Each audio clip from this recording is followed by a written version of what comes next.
All right. Want to go down to the piers, Robin? Go down to the piers? Yeah. Go down to pier. There's a building between 92 and 94. And in that building is the Charlotte Reed. Charlotte Reed and Dr. Michael Fleck. We haven't had them both on in a long time, and they're on right now to talk to us about the Westminster Dog Show. It begins this coming Saturday, right? Yep. I don't think they're down there right now, though. It would be a little bit early. Wouldn't it be early to go there? I'm not sure. But anyway, the Westminster Dog Show, big deal. And let me put a picture of Charlotte up there. I don't think I have a picture of Dr. Fleck. I'll find one in the meantime. Okay. There's the picture of Charlotte with a dog. What kind of dog is that, Robin? What kind of dog is it? Irish setter? Irish setter, I Irish think. setter? Good morning, Charlotte, and good morning, Dr. Fleck. Good morning to both of you. Hey, good morning. We're really glad to be back with you. It has been a long time. Wow, we're on. I can tell you miss me. Yeah, we do I miss can you. tell. We always miss you, but you never come into the studio. You have no problem showing up at The View. You have no problem showing up at the big shows. But when it comes to Larry and Robin's little show, it's always a phone call. Are you kidding me? I love you guys. That's funny. And the view is so different these days. Well, next month, if you're going to be there on a Sunday, we'll be up in Ocala because my granddaughter is going to be showing with the horses. She's going to be an equestrian rider. Oh, she's at the Hits show? Well, she won't be at Hits, but she's in college now, so she's on the college team. Okay. Nice. It's a lot of echo on that, but we'll try to work on that. Where are you both? You're not in the same place right now, I'm guessing, right? Yeah, we're in Florida. I think that's better. Are you in Sarasota? We're in Florida. Yeah, that is better. We're in Sarasota. I still haven't met your brother. He moved. He's in Oregon now. Yeah. You missed him. Oh, really? Yeah. Wow. Yeah, he's teaching at... Are there llamas? Are there llamas there? I think he brought his llamas, yeah. Yeah, he brought everything with him. He gave up his private practice so he could be a professor at the school. I guess it's, not... He doesn't get up in the middle of the night to find a cow on the ground or something. He got sick of those clients. Yeah, he's a professor. Yeah, he got sick of his clients, yeah. Doctor, what size? Do you do small animals or big animals or both, Dr. Fleck? Small animals. Small? Is that what he said? Yeah. But actually, Dr. Fleck did an elephant once. Oh, an elephant. Dogs and cats and pocket pets.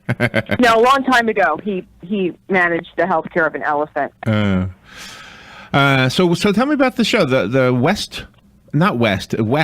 Is there a T in it? Westminster? What is it?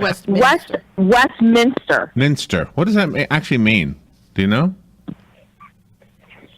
Yes, I do know. So a group of guys used to like to hunt together, really like to brag about their dogs, and they used to hang out at the Westminster Hotel on the corner of 16th and Irving, right near what is now, which is Gramercy Park. Okay. So they decided to put on a dog show so they could show their great dogs to the general public, and that's how the Westminster Kennel Club was born. Oh, really? It's not named after Westminster Abbey. It's not named after Westminster, England, but it's named after which is no longer standing. Oh, okay. Do you know what I saw? And back in the day, it was a watering hole. Do you know I hadn't been in New York in a very long time, but I was back in October, and we went to the Washington Square Park, and there's a dog park there now, and I don't remember that when I was a kid. Of course, that was no. Back then, there were no dog parks. Back then, there were very few dogs in New York City, in the big cities. People just didn't have dogs. The rich people had dogs. Busy trying to that's right. Rich people had dogs, and they were moving them from all their wonderful houses, going to the Gold Coast and Long Island and whatnot. But that's what's great about Westminster, really, because it's a celebration of all dogs. It's a celebration of all dogs. Yet it's a Super Bowl of dogs at the same time. Is there a qualifying event or more than one to get to that level? There really is. As far as qualifying before you go to Westminster, you can. There's a number of dogs that are invited, but you can still be an open entry to go to the breed contest. And of course, the way that works is you have the breeds, and then you have the best of breeds, and then you move into different groups, and then your best of groups, and then of the groups then becomes the best in show. So, yeah, there's some that are invited, and then there's some that they can't. The top 5 dogs in each breed are invited to Westminster Kennel Club Dog Show. And then, in the past, you used to have to be a finished champion.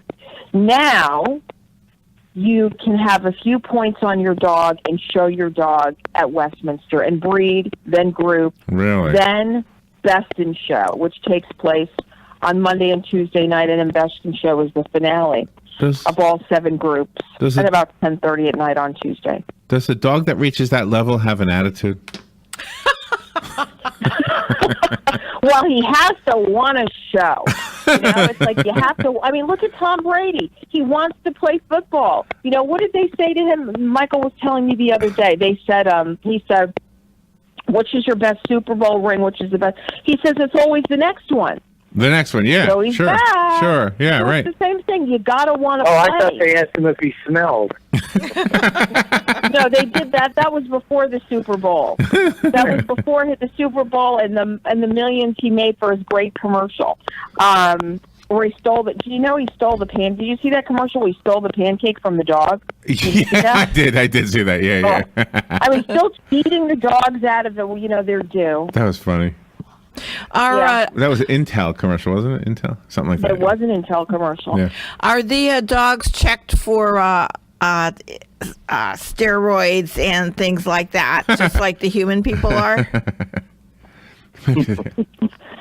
Well, from what I know, from my experience, you have to, we hope nobody is doing any of that at the show. The dogs have to obviously, have their health documents in order because, and it's a great point that you brought up. And Dr. Fleck, on our show, we just had someone from University of Ohio, Jason Stahl. He's an associate professor out there.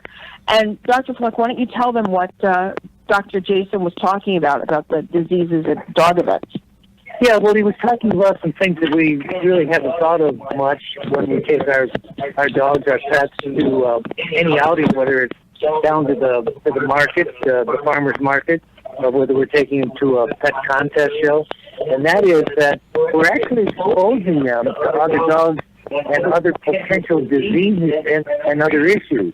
For example, how many times do you take your pet and somebody puts down a bowl and puts water in it and all the dogs drink out of the same bowl? Right. Well, he was trying to point out how important it is that we don't do that. So, it's gotten to the point now that if you take your pet with you to go someplace, you take the bowl with you and take your own water. Because you really don't want to jeopardize the opportunities that the bugs might have. Plus, all the every time that we go someplace, and this is flu season, and we're around other people, they may not show any clinical signs of having the flu, but it could be there, and they could be spewing that all over the air, and we could be picking that up. That's right. So, what was so important about these particular shows? And of course, my part of this is the health part of it. We want to make sure that all those dogs that come to the show are healthy, and not all of them will leave being healthy too.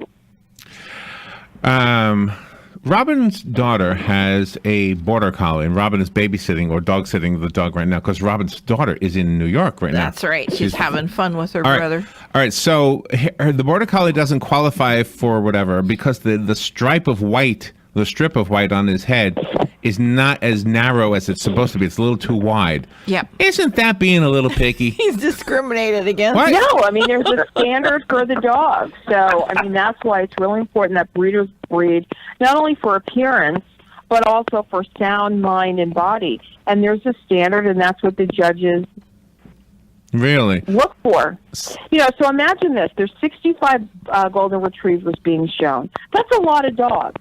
They're all probably beautiful, but there's one that's an ideal dog, and that judge has to determine what's that ideal dog. Well, is there anything that is there anything people say that you both cringe at or hate, like when somebody says a certain breed is always smart or a certain breed is always stupid? Do you cringe at that? Because I every single thing I've heard about that, and I'm not a dog expert like you guys are, but I've always found an exception to it, like a smart dachshund. They were smart dachshunds. Yeah.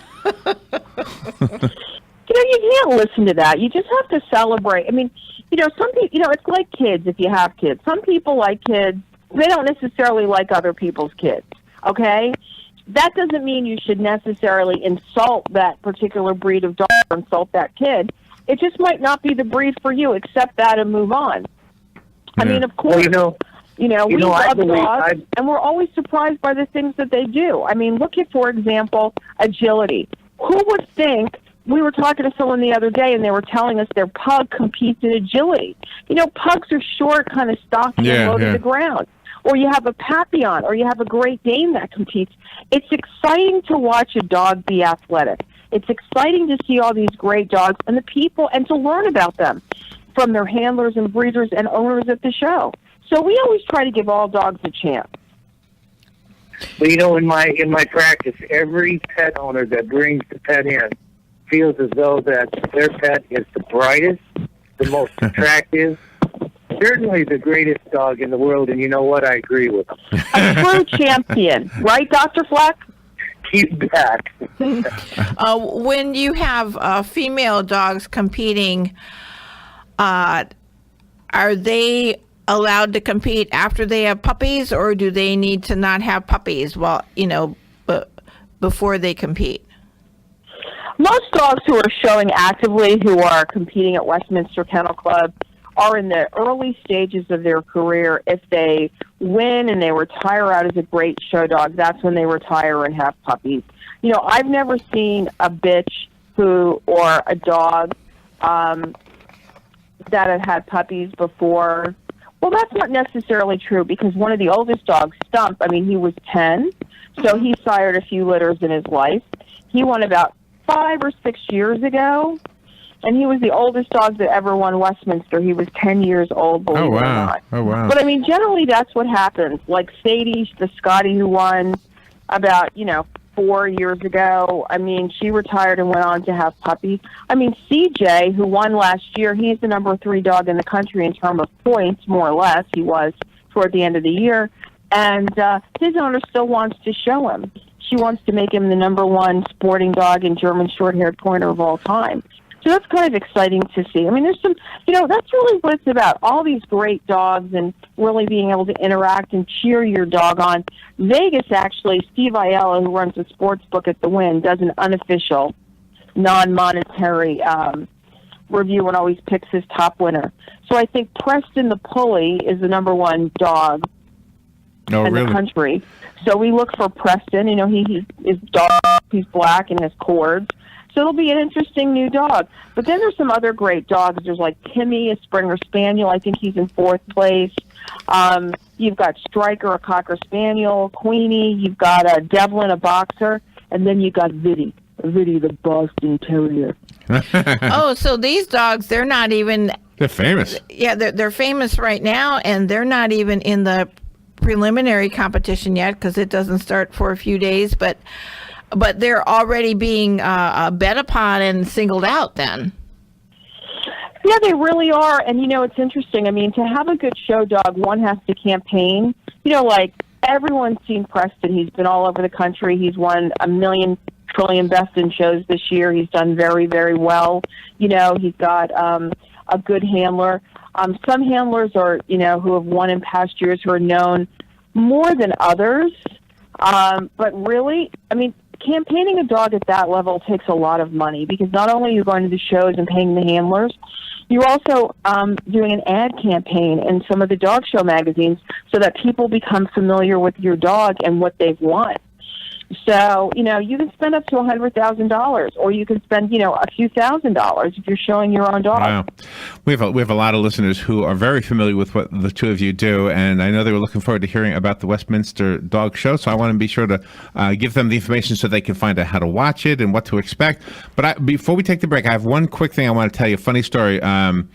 Charlotte, you mentioned the word bitch, and when I was younger, everybody knows a bitch is a female dog, but you grow up with it meaning something different. Okay, so I had a dog that had puppies. Okay, I was renting from a man who was actually an old farmer, and so the word bitch was nothing to him. Okay.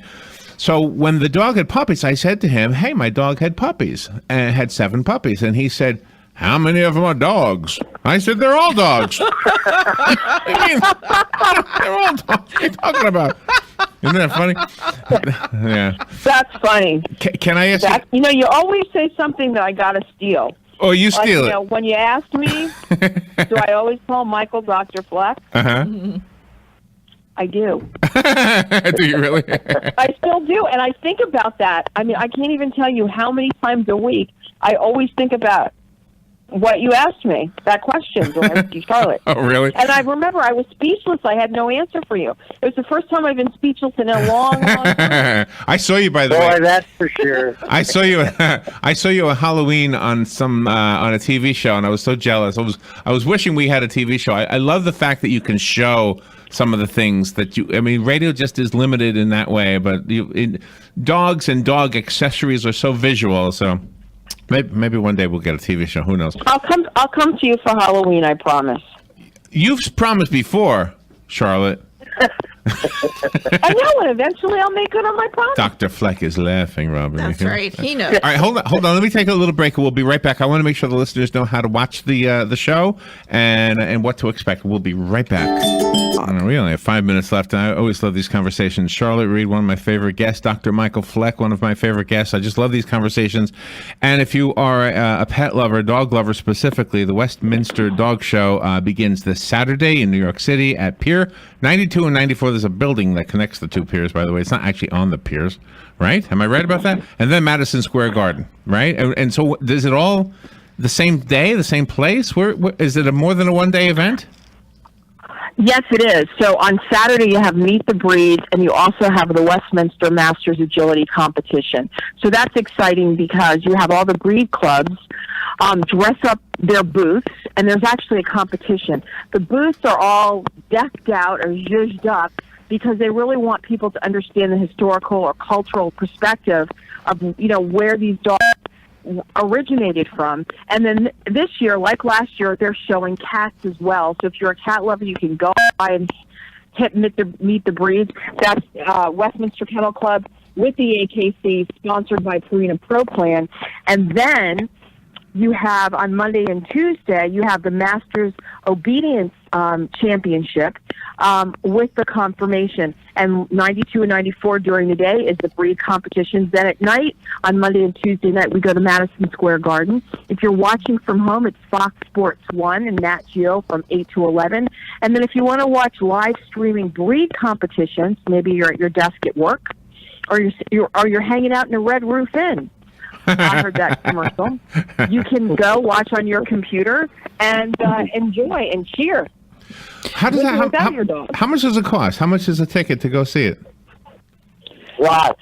You don't know because you don't buy it. Dr. Fleck says that. Well, I'll tell you the truth. Dr. Fleck and I obviously have press credentials, right? But we don't sit in the press section. We actually have seats in the second row. And what's great about that is, especially at night, I can hear what goes on in the group and the best in show ring. And as a journalist, that's really, really helped me. I mean, it's expensive because we usually bring a few friends, but it's totally worth it because things that you hear, the other journalists just don't hear. That makes sense. I'll give you an example really quickly. I'll give you an example quickly. Last year, CJ won, but what a lot of people didn't know that the Borzoi in the ring, the Russian Wolfhound, who was shown by a Japanese gentleman, Valerie usually shows that dog. So she finished, going around the ring, and then when he went around the ring, she was cheering him on. And the reason that she was cheering him on, one, she knows the dog really well, but his wife owns the dog, and she works for his wife. But when the dog got into Westminster, the husband wanted to show the dog. Oh, wow. I mean, that was something that a lot of people didn't know, but I picked up on it because I heard it. Well, if I ever went to the show, I know there are celebrities there. I'd rather be looking for you two. I feel I feel like we're friends. I say, so there's Billy Joel or whoever. Forget it, Billy. I'll see you next time. I want to see Charlotte and Dr. Fleck. Well, thank you both for being on the air with us. Always love having you. When I got the call from your publicist Heather, I said, "Oh my gosh, you don't have to say anything else. Just yes, of course we say yes to you two all the time." Your website, Charlotte, is your name, charlottereed.com, right? Mm-hmm. Okay. CharlotteReed.com. It's in redesign right now. But I always say the best way to see what I'm up to and what I'm doing is to just go to my Twitter and Facebook streams. That's what it's all about these days, the social media. So I'll be at the show Facebooking it, and then Dr. Fleck and I, we have our show, and then Dr. Fleck and I interviewed some great Gail Miller-Beischer, who is the co-host for the show this year, Peter Breen, who has won Westminster 4 times. 4 times. Wow. We're out of time. Thank you both so much. Be careful on your trip. Stay safe. There's going to be snow this weekend, right? Some snow? Yes, there will be. And Larry, thank you so much for having us. Thank we you. always love being with you Thank guys. you, Charlotte. Thank you, Michael. Thank you. Our pleasure. Thank you both. We'll be right back.